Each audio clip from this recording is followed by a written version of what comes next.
Ruego a los ancianos que están entre vosotros, yo anciano también con ellos y testigo de los padecimientos de Cristo, que soy también participante de la gloria que será revelada, apacentad la grey de Dios que está entre vosotros, cuidando de ella, no por fuerza, sino voluntariamente, no por ganancia deshonesta, sino con ánimo pronto. Nuestra iglesia local se ha estado abriendo a un nuevo sistema o modelo de liderazgo que necesita ser tratado y explicado a nuestra amada congregación en el día de hoy. Como iglesia local hemos adoptado el sistema de tener más de un pastor al frente de la iglesia local.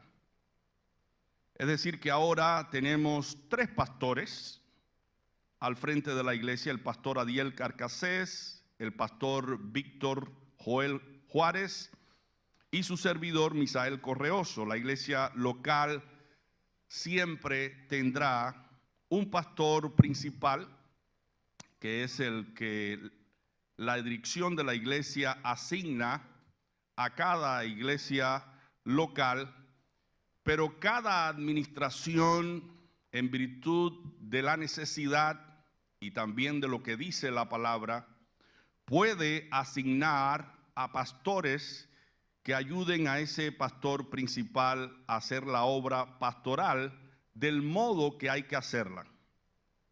Así que la iglesia podrá tener más de un pastor según su necesidad. De ahí la pregunta que tenemos para el día de hoy: ¿por qué es importante tener más de un pastor? Genéricamente se puede decir porque hay necesidad, pero quiero ser más específico con relación a este tema. Antes de contestar detalladamente esta pregunta, quisiera dar respuesta a 2 preguntas de manera introductoria a este tema. ¿Qué es una iglesia local? ¿Qué es ser un pastor? 2 preguntas muy importantes, porque cuando hablamos del pastor tenemos que hablar también de la iglesia local, el centro de trabajo, el entorno donde él se desarrolla. También tenemos que considerar qué papel juegan los que son componentes de la iglesia local y cuáles son aquellas virtudes o características que deben acompañar a un pastor. La iglesia debe saber qué es una iglesia y el valor que tiene pertenecer a una iglesia y el valor que tiene ser guiados por pastores temerosos de Dios que sustenten, cuiden y protejan la iglesia. Pasemos a nuestra primera pregunta: ¿qué es una iglesia local? En el Nuevo Testamento, la palabra iglesia se usa invariablemente para traducir la palabra griega eclesia. La palabra eclesia significa una asamblea de personas, una asamblea de personas. El término se deriva de 2 palabras griegas. La primera palabra es ek, que significa fuera de, y la segunda palabra es kaleo, que significa llamar.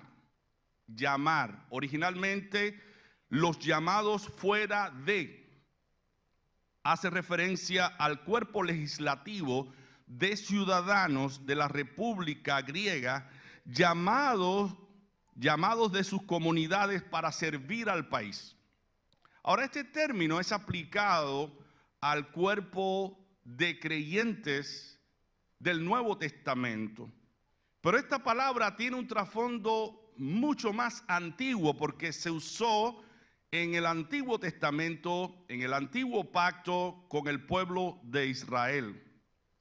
Hay varias indicaciones en el Antiguo Testamento de que para Dios su pueblo era una iglesia, un pueblo reunido con el propósito de adorar a Dios y servirle dentro de la congregación. Moisés le dice al pueblo que el Señor le dijo en Deuteronomio 4, versículo 10, convoca al pueblo que se presente ante mí y oiga mis palabras para que aprenda a temerme todo el tiempo que viva en la tierra. Así que aquí se usa la palabra eclesia en el vocablo hebreo kahal para indicar una asamblea que es convocada en un lugar específico, y en este caso por Dios, para adorarle y aprender más de él.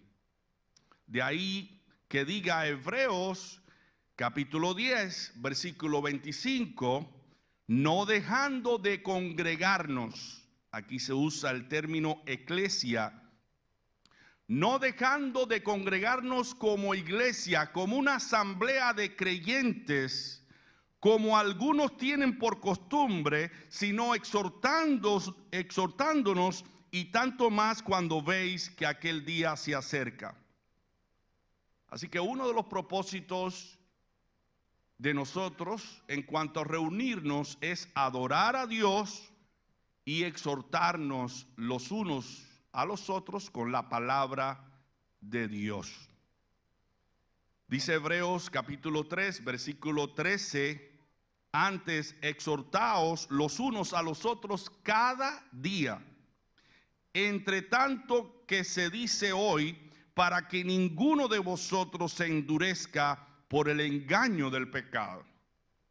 Somos seres pecadores, necesitamos constantemente escuchar la palabra de Dios para que nuestro corazón no sea endurecido como una piedra, para no tornarnos insensibles en nuestro accionar diario, en nuestra relación con nuestras esposas, con nuestros hijos, en relación con nuestro prójimo, en cada contexto de la vida, para no perder de vista las necesidades y los problemas de las demás personas, ser sensibles al dolor ajeno. Y la palabra de Dios tiene el trabajo de ablandar el corazón, de hacernos más sensibles, más amorosos, más compasivos, más misericordiosos, más tiernos.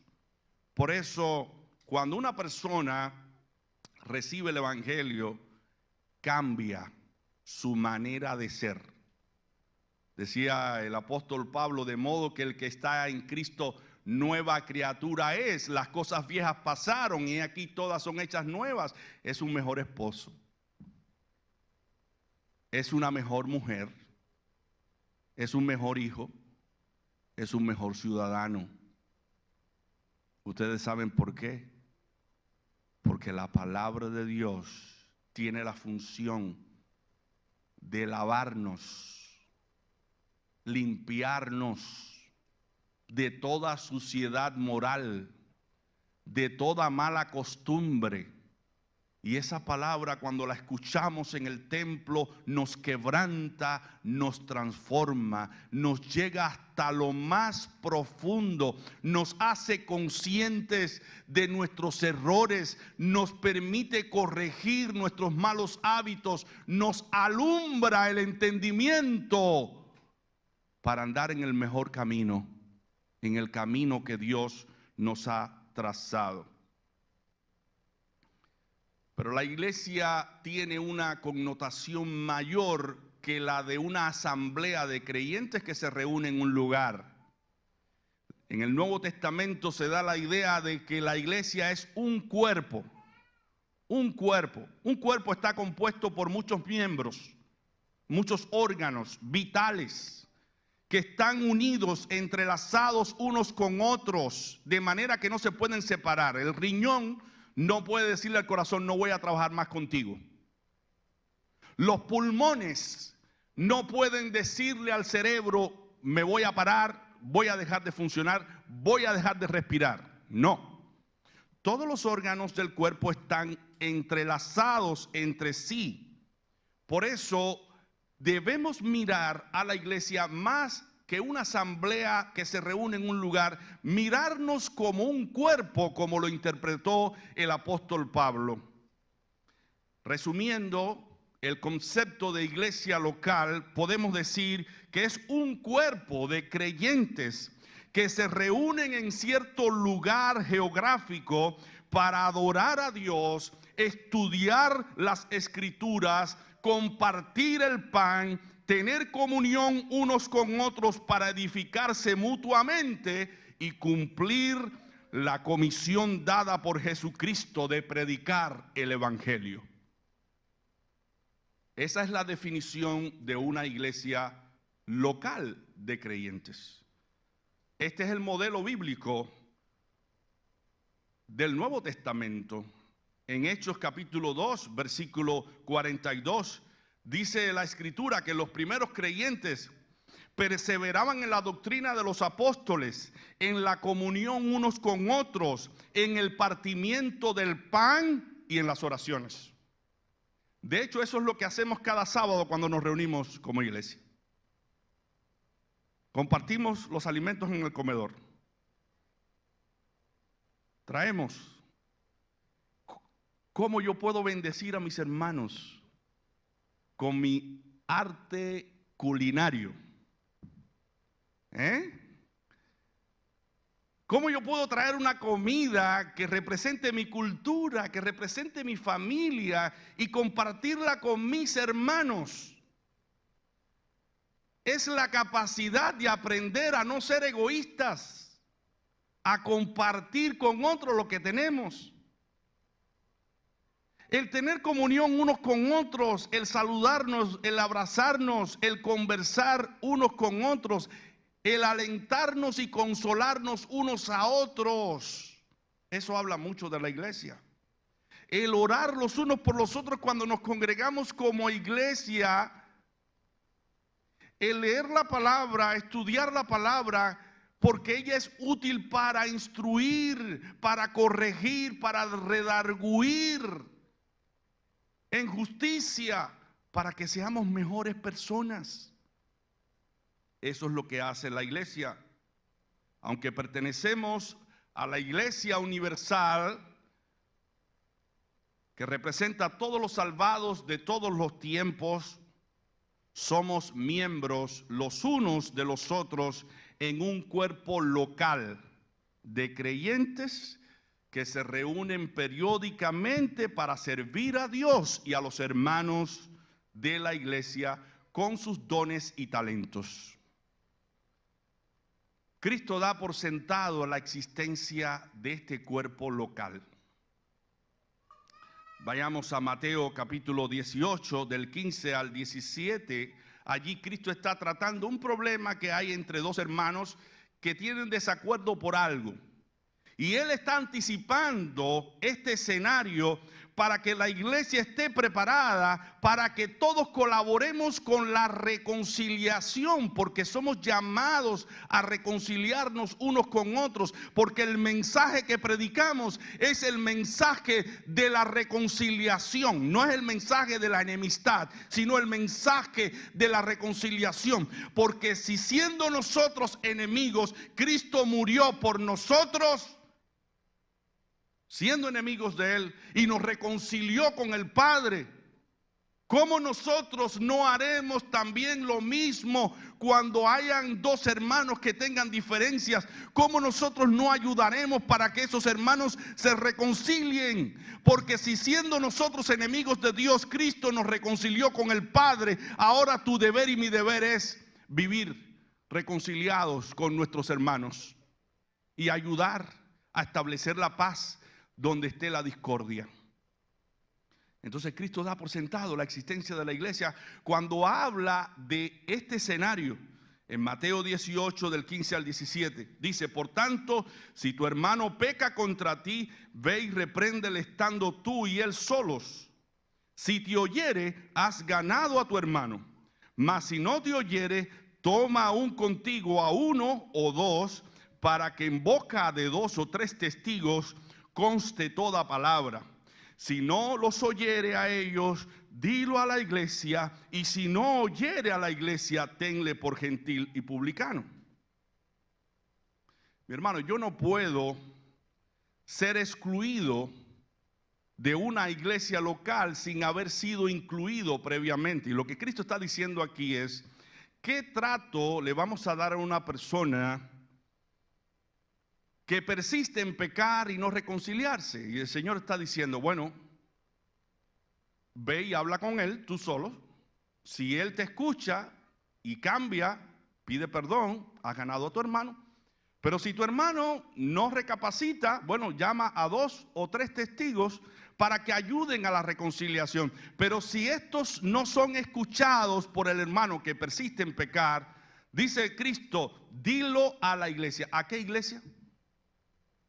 A una iglesia que se conoce, donde está Juan, donde está Pedro, donde está María, donde está Elizabeth, donde están un grupo de personas que se aman, se conocen, se relacionan y tienen la habilidad de comunicarse. Se refiere no a la iglesia universal, sino a una iglesia local de creyentes que existen y que esta iglesia se ama y practica todas las virtudes y valores que propugna el evangelio. Así que el crecimiento de la iglesia local y la resolución de conflictos es por medio de la contribución individual o las contribuciones individuales de los miembros de la iglesia. Por eso la iglesia es un organismo vivo del cual los miembros son partes interrelacionadas. Pablo describe a la iglesia en 1 Corintios capítulo 12 como un cuerpo. Y él dice, más ahora Dios ha colocado los miembros, cada uno de ellos, en el cuerpo, como Él quiso. Pero ahora son muchos los miembros, pero el cuerpo es uno solo. Ni el ojo puede decir a la mano, no te necesito, de manera que si un miembro padece, todos los miembros se duelen con él, y si un miembro recibe honra, todos los miembros con él se gozan. Mire lo que está diciendo Pablo. Pablo está diciendo, si mi hermano prospera, yo me gozo con su prosperidad. Si mi hermano tiene algún dolor, yo me duelo con él. Me entristezco con él. Si alguien hace que mi hermano tropiece, yo me indigno, decía el apóstol Pablo, que se indignaba cuando un hermano tropezaba porque otro imprudente lo hacía tropezar. Porque él tenía el concepto de unidad. Somos uno en Cristo Jesús. Somos parte, miembros de un cuerpo. Ni el ojo puede decirle a la mano, no te necesito. No, todos nos necesitamos. Los miembros de la iglesia están unidos entre sí. Por eso se ayudan mutuamente según la actividad propia de cada uno, como dice la Escritura. La Escritura así lo dice. Siguiendo la verdad en amor, crezcamos en todo aquel que es la cabeza, esto es Cristo, de quien todo el cuerpo, dice Pablo, bien concertado y unido entre sí por todas las coyunturas, se ayudan mutuamente según la actividad propia de cada miembro, recibe su crecimiento para ir edificándose en amor. Efesios 4, del 15 al 16. Así que los miembros de la iglesia están unidos en el amor, pero al mismo tiempo cada miembro genera una actividad que favorece al cuerpo completo, que es la iglesia. Porque los miembros se ayudan uno a otro por todas las coyunturas, según la actividad propia de cada uno, para recibir crecimiento y edificarse en el amor. Dijo el doctor Bruce sobre este pasaje: ningún miembro es menos parte del cuerpo que otro miembro. Todos son necesarios. La variedad de órganos, extremidades y funciones es la esencia de la vida corporal. Ningún órgano podría establecer un monopolio en el cuerpo, apoderándose de los otros. Un cuerpo consistiendo de un solo órgano sería una monstruosidad. Porque un miembro no es el cuerpo. El cuerpo está compuesto por muchos miembros y todos los miembros son importantes. No hay uno mayor que otro o mejor que otros. Todos son importantes para que ese cuerpo pueda funcionar. Así que los miembros de la iglesia son una extensión de Cristo. Cristo es la cabeza, nosotros somos el cuerpo, somos una extensión de Cristo. ¿Cuáles son las manos de Cristo? ¿Cuáles son los pies de Cristo? Tú y yo. Somos una extensión de la cabeza. Cristo es el que dirige su iglesia.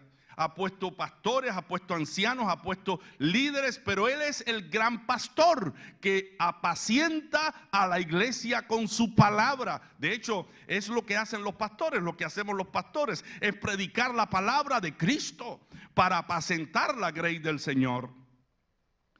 Así que la iglesia no son únicamente los líderes de la iglesia, sino todos los miembros de ella que tienen una actividad propia, que generan una actividad propia que favorece al cuerpo completo. A los líderes les corresponde dirigir la iglesia, ellos hacen su parte, pero el resto de la iglesia le corresponde involucrarse en las actividades propias según el don que Dios le ha dado a cada cual. Como decíamos en los anuncios, las palabras de Pedro: cada uno, según el don que ha recibido, ministrelo a los otros conforme a la multiforme gracia de Dios. Dios te da un don, Dios te da una capacidad para tú favorecer a otros miembros del cuerpo de la iglesia. Y debe existir en cada uno de nosotros ese conocimiento. Yo he sido colocado por el Espíritu Santo para servir a Dios y servir a mis hermanos. Ahora bien, ¿cuál es el perfil que debe acompañar a los pastores de la iglesia? Ya hablamos de la iglesia local, de las funciones que deben estar al servicio de la iglesia generada por cada miembro, porque somos un cuerpo en Cristo. Pero ahora, ¿cómo deben ser los pastores? ¿Cuáles son las características pertinentes que ellos deben poseer? Cuando la Biblia habla de un anciano, de un obispo o de un pastor, se refiere a una misma persona y a un mismo oficio. Un anciano es un pastor, un obispo es un pastor, alguien que alimenta, alguien que cuida, alguien que protege a un rebaño. Es a los ancianos y pastores que la palabra de Dios les dice en Hechos 20:28. Por tanto, mirad por vosotros y por todo el rebaño en que el Espíritu Santo os ha puesto por obispos para apacentar la iglesia del Señor, la cual Él ganó por su propia sangre. Pero Pablo tiene que decirle a la iglesia cuáles son las características de esos pastores que cuidan, apacientan y protegen la iglesia. Y esto nos lleva de la mano a la segunda pregunta: ¿qué es ser un pastor? En las cartas pastorales, en Tito 1 del 6 al 9 y Primera de Timoteo 3 del 2 al 7, Pablo enumera en lista las cualidades que deben poseer los pastores. Y yo quisiera dividir estas características en dos encabezados principales, en dos listas separadas. La primera lista tiene que ver con la pregunta: ¿cómo debe ser un pastor? Y la segunda pregunta tiene que ver cómo no debe ser un pastor. ¿Cómo debe ser un pastor y cómo no debe ser un pastor? Vamos a ir a Tito, capítulo 1, del 6 al 9, y Primera de Timoteo 3, del 2 al 7. Dice la palabra: El que fuere irreprensible, marido de una sola mujer, y tenga hijos creyentes que no estén acusados de disolución ni de rebeldía, porque es necesario que el obispo sea irreprensible como administrador de Dios, no soberbio, no iracundo, no dado al vino, no pendenciero, no codicioso de ganancias deshonestas, sino hospedador, amante de lo bueno, sobrio, justo, santo, dueño de sí mismo, retenedor de la palabra, fiel como ha sido enseñada, para que también pueda exhortar con sana enseñanza y convencer a los que contradicen. Primera de Timoteo 3, del 2 al 7.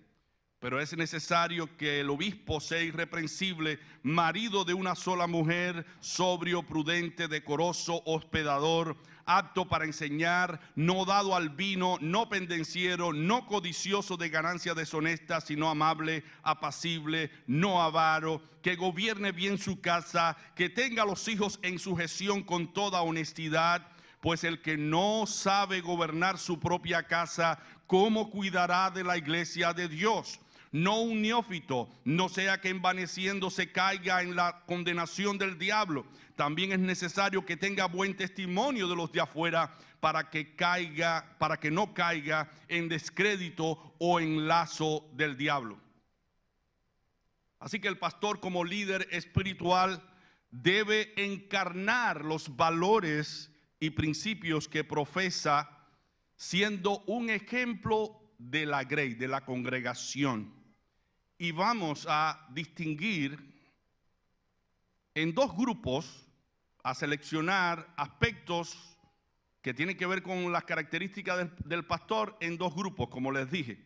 Lo que debe ser un pastor: debe ser monógamo, es decir, debe conocérsele una sola mujer en vida, porque él va a estar guiando la congregación. Debe ser un ejemplo moral para su congregación.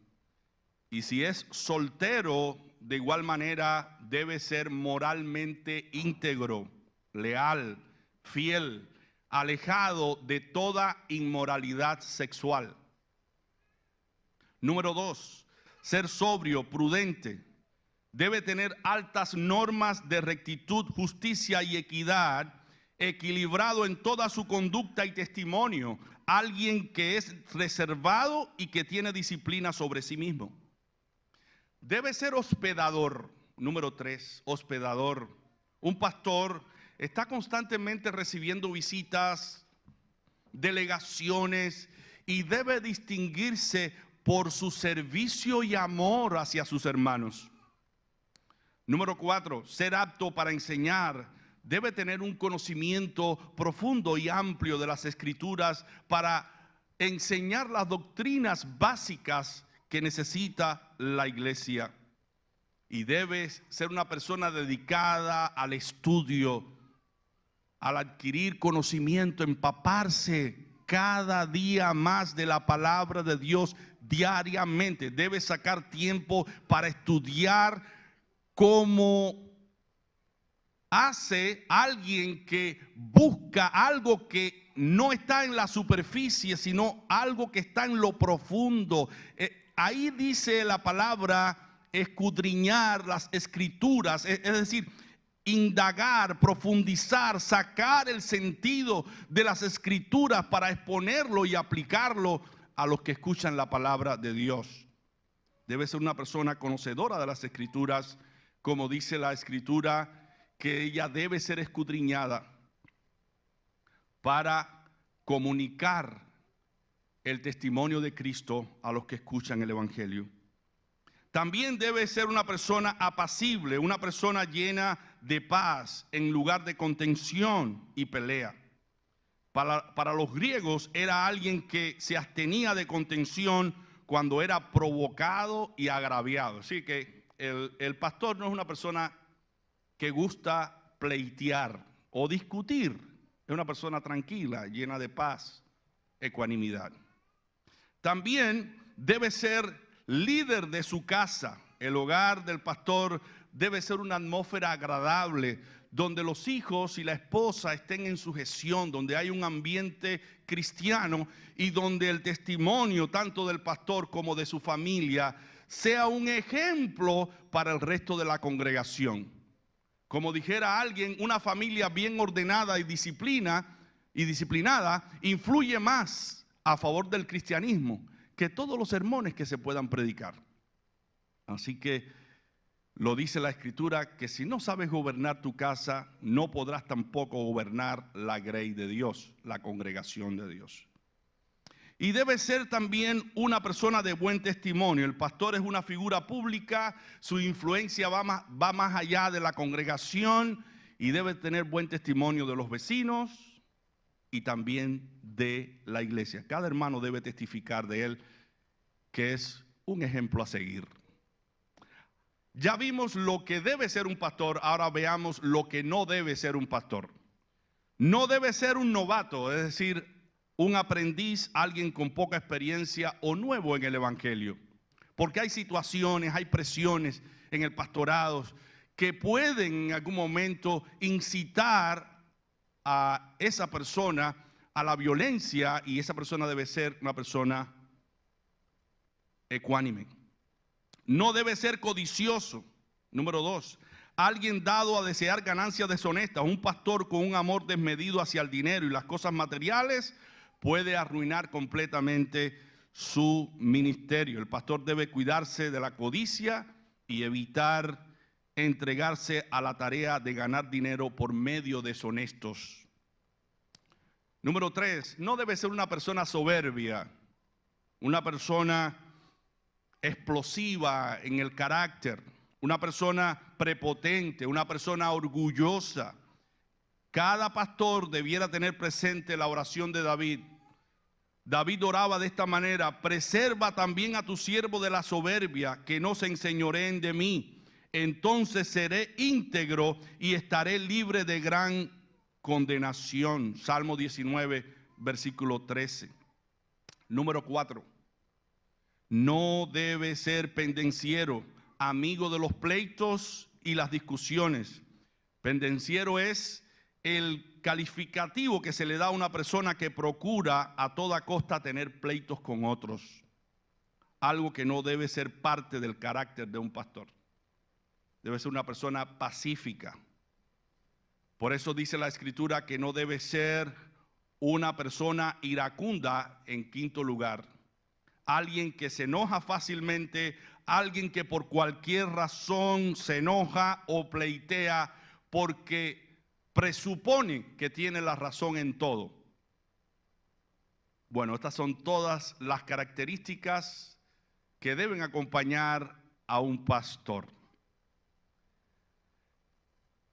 Esta semana, casualmente, estando en Facebook, veo que un hermano de la iglesia pone algo en su portal de Facebook con relación al pastor. Y dice así: los zapatos del pastor. Si yo fuera pastor, todo sería diferente. Si yo fuera pastor, todo estaría mejor. Si yo fuera pastor, cambiarían muchas cosas. Si yo fuera pastor, seríamos más. Somos pocos, seríamos más. Si yo fuera el pastor, me equivocaría menos. Si yo fuera el pastor, sabría cómo actuar. Si yo fuera el pastor, sabría cómo actuar. Si yo fuera el pastor, habría orden. Si yo fuera el pastor, todo estaría en paz. Si yo fuera. Entonces mi pregunta es: ¿por qué no eres pastor? Quizás porque a Dios no le sirven los más aptos o los más capacitados, sino aquellos que con un corazón humilde le ruegan: heme aquí, envíame a mí. Los zapatos del pastor a distancia se observan atractivos, por eso muchos lo quieren traer. Sin embargo, cuando te toca ponértelos, te darás cuenta que ser un pastor no solo es ostentar el título, sino que implica además ser un servidor genuino de Dios y de la gente. Significa estar preparado para servir en todo tiempo y en todo lugar, estar listo para correr la milla extra, decidido a dar más que recibir, a dar la vida por lo que haces, a esforzarte más que los demás, a llorar y disfrutar, dispuesto a aceptar críticas sin renunciar, a conciliar y no juzgar. Muchos quieren los zapatos del pastor, pero pocos están dispuestos a pagar el precio. El valor de estos zapatos no está en su brillo, ni en su esplendor, sino en su desgaste y su color. ¿Por qué razón? Porque el pastor constantemente está atendiendo y sirviendo a la gente. Y muchas veces no está con la ropa que quisiera estar y los zapatos que quisiera estar.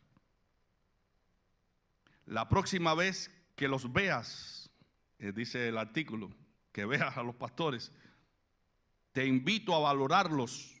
Quizás no sean de tu agrado, pero hay alguien que pagó un alto precio porque sabe que serán de utilidad para ti. Y ese es Jesucristo, el buen pastor, que dio su vida por ti y por mí.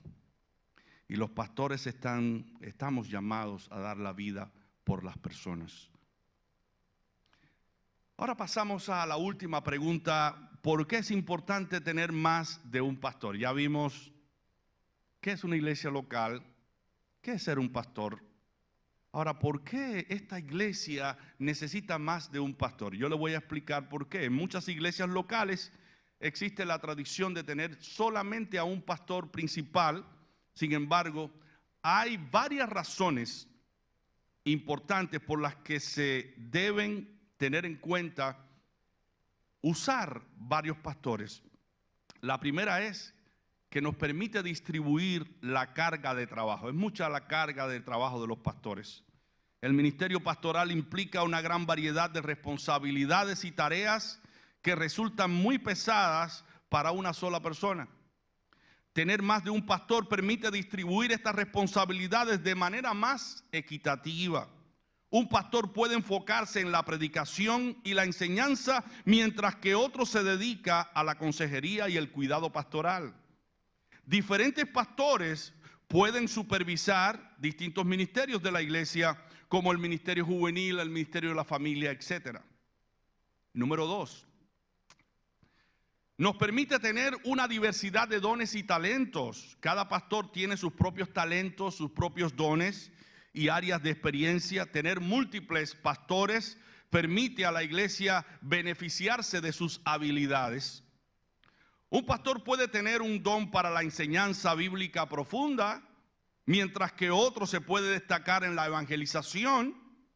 Algunos pastores pueden tener habilidades administrativas fuertes, como administrar. Sabemos que la administración tiene que ver con la planeación, con la organización, con la distribución de cargos, con la dirección, con el control del accionar de la iglesia. Todo esto tiene que ver con la administración. Un pastor puede ser alguien que pueda ayudarnos en esta área, porque tenga habilidades administrativas, mientras que otros pueden ser más efectivos en el cuidado pastoral y la consejería, porque la iglesia lo necesita. Número 3, tener más de un pastor nos permite dar una mejor atención a las necesidades de la congregación. Una congregación diversa tiene una variedad de necesidades espirituales, emocionales y prácticas. Múltiples pastores pueden atender mejor estas necesidades variadas. En una iglesia multigeneracional, diferentes pastores pueden relacionarse mejor con distintos grupos de edad. En una iglesia multicultural, pastores de diferentes orígenes pueden ayudar a atender las necesidades culturales específicas de los miembros. Por ejemplo, hay una realidad en todo esto, y es que, por ejemplo, un hermano procedente de México no es lo mismo un hermano procedente de Chile, o un hermano procedente de Cuba, o una hermana procedente de Suiza. Todas esas culturas están entrelazadas. Entonces, tener personas que sepan los fundamentos o las características de las culturas nos permite llegar más específicamente a las personas. Por ejemplo, una persona mayor le resulta más difícil llegar al corazón de una jovencita o un jovencito, porque el jovencito, la jovencita dicen, me dice tantas cosas, pero no lo entiendo. Me dice que haga cosas, pero yo veo que yo necesito otra cosa. Pero hay un pastor joven que puede llegar a la vida y el corazón de esos jóvenes. Así que esto es tan importante porque eso nos ayuda a asegurar que las necesidades de todos de la congregación sean suplidas. También tener más de un pastor nos permite rendir cuentas. Si hay un solo pastor, ese pastor hace las cosas a su criterio. Pero si hay varios pastores que se reúnen periódicamente y que tienen que dar informe de su accionar y de su trabajo y de su área, se puede recibir consejos, se puede corregir problemas. Múltiples pastores pueden proporcionarse mutuamente la rendición de cuentas, reduciendo el riesgo del abuso de poder o desviaciones doctrinales. Los pastores pueden revisar mutuamente sus sermones y enseñanzas. Las decisiones importantes de la iglesia pueden ser discutidas y acordadas por el equipo pastoral en lugar de ser una sola persona que decide todo eso. Así que es importante, y yo estaré también dándole informe a los pastores colegas de mi accionar, y ellos tendrán la oportunidad de corregirme a mí si estoy mal en algún sentido, y todos nos vamos a estar ayudando mutuamente. La iglesia necesita más de un pastor porque eso nos permite reconocer el modelo bíblico. La Biblia presenta un modelo de liderazgo plural. Las iglesias locales no eran dirigidas por un solo pastor, sino por varios pastores. Y esto lo demuestra las Sagradas Escrituras. En Hechos capítulo 14, 23, Pablo y Bernabé designaron ancianos, plural, pastores, en cada iglesia. Dice, y constituyeron ancianos en cada iglesia, y habiendo orado con ayunos, los encomendaron al Señor en quien habían creído. Es decir, que fueron asignados varios ancianos para pastorear las iglesias locales. Y en Tito, capítulo 1, versículo 5, Pablo instruye a Tito a nombrar ancianos, plural, en cada ciudad. Y dice, por esta causa te dejé en Creta, para que corrigieses lo deficiente y establecieses ancianos en cada ciudad, así como yo te mandé. Pero hay algo muy importante. ¿Por qué es necesario tener más de un pastor? Porque eso nos permite asegurar que la iglesia y el liderazgo continúe de manera sólida. Si falta un pastor, se muere un pastor o se ausenta un pastor, están los demás que saben qué deben hacer para que la iglesia no se detenga y siga adelante. Una congregación diversa tiene una variedad de necesidades espirituales, y esas necesidades espirituales son detectadas por esos pastores y ayudan a que la iglesia continúe. Tener más de un pastor ayuda a asegurar la continuidad del liderazgo y facilita la transición cuando un pastor principal se retira o se va. Los pastores jóvenes pueden ser mentoreados por pastores más experimentados. La iglesia no queda sin liderazgo si un pastor necesita tomar una licencia, o se enferma o se muere. Así que, mis hermanos, tener más de un pastor en la iglesia local puede proporcionar numerosos beneficios, desde una mejor atención a las necesidades de la congregación hasta una distribución más eficiente de las responsabilidades ministeriales. Esto no solamente alivia la carga sobre un solo individuo, sino que también permite un ministerio más rico, más variado, que refleje la variedad de dones que Dios ha dado a su iglesia. Así que hemos contestado 3 preguntas. La primera pregunta es, ¿qué es una iglesia local? La segunda, qué es ser un pastor? Y la tercera, ¿por qué es importante tener más de un pastor en una iglesia local? Luego de escuchar esta disertación, de conocer, saber, entender cómo funciona una iglesia local, mi pregunta para ustedes y para mí también es la siguiente: ¿cómo podemos ayudar mejor a nuestra iglesia? ¿Qué tipo de actividad yo voy a asumir y la voy a entender como mi compromiso con la iglesia para que la iglesia crezca en espiritualidad, crezca en número, crezca económicamente, materialmente, crezca en el amor, crezca en santidad, crezca en pureza, en consagración? ¿Qué actividad yo voy a generar con mi don para beneficiar a la iglesia? Pastores y miembros en general, ¿qué podemos hacer para que el evangelio sea promovido en el mundo desde cada uno de los ministerios de la iglesia y para que nosotros seamos una representación digna de ese evangelio que predicamos? Tenemos en la iglesia ministerios y departamentos en los cuales nos podemos involucrar.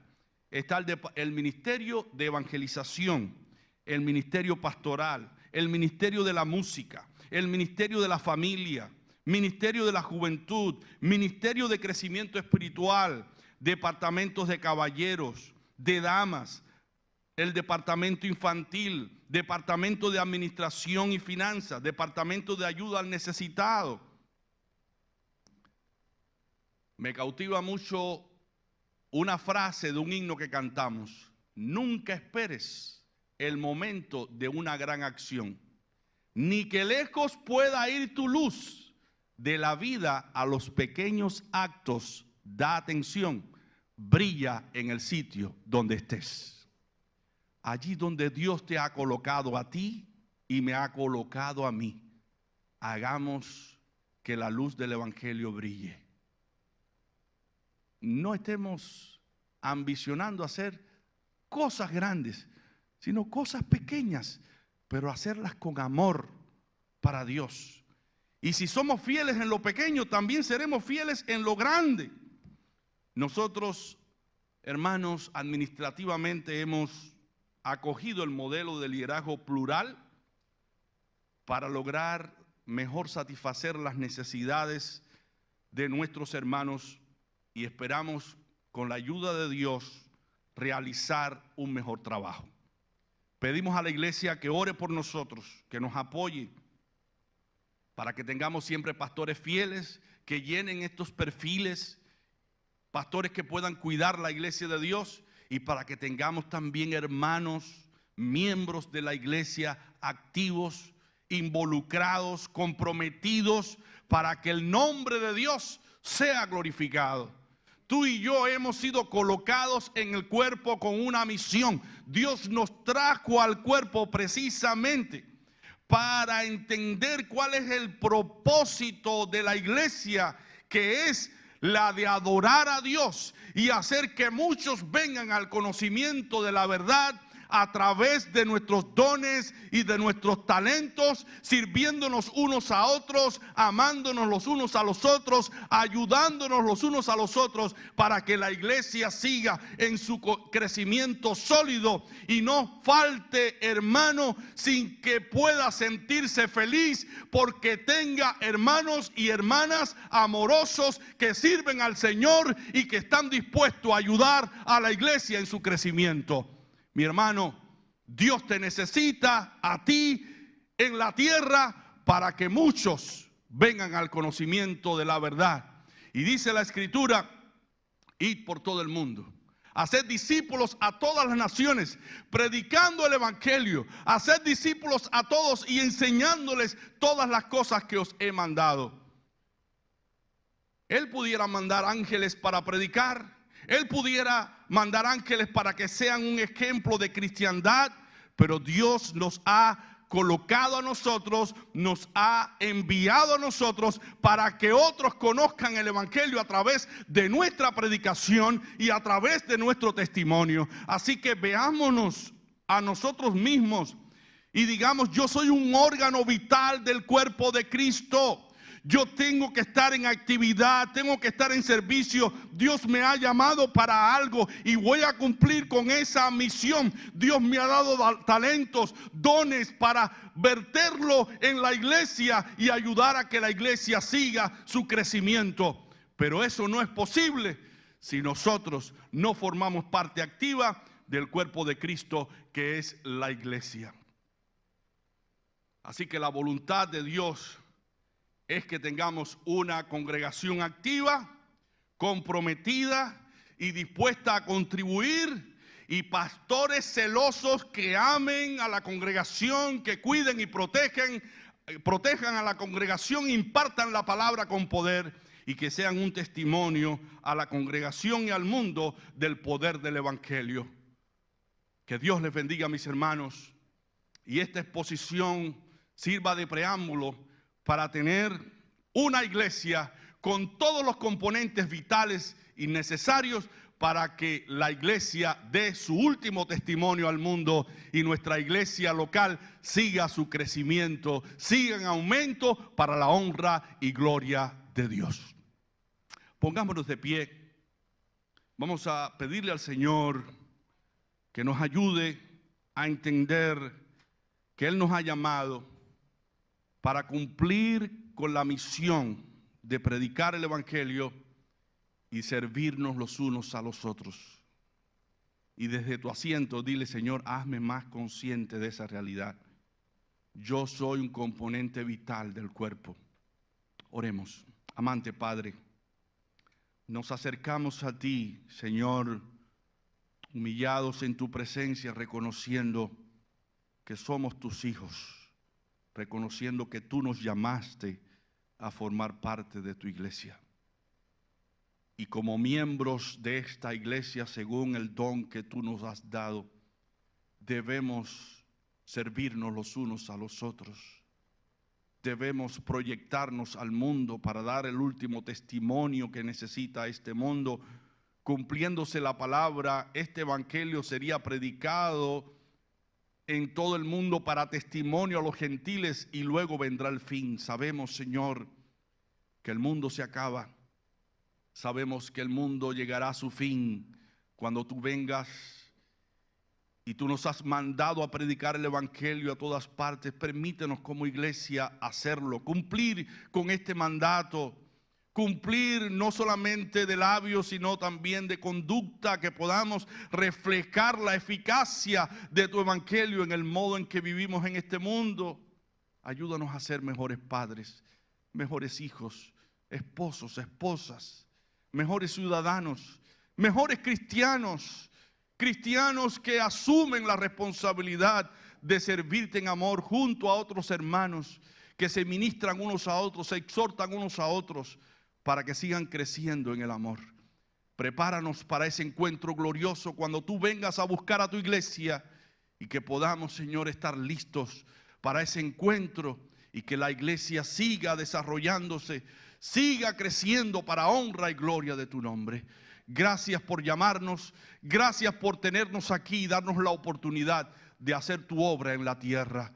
Haz que la luz que has puesto en nosotros siga alumbrando, y haz que la sal, la salinidad que has puesto en nuestras vidas siga salando, dando sabor al mundo, para que muchos vengan al conocimiento de la verdad y sean salvos. Que la honra y la gloria siempre sea para ti, Padre. Todo te lo pedimos en el nombre de Cristo Jesús. Y ahora te rogamos que tu mucho amor, la gracia y la paz de nuestro Señor y Salvador Jesucristo, la compañía y comunión del Espíritu Santo, el Consolador, sean con todos sus hijos, ahora y siempre. Amén.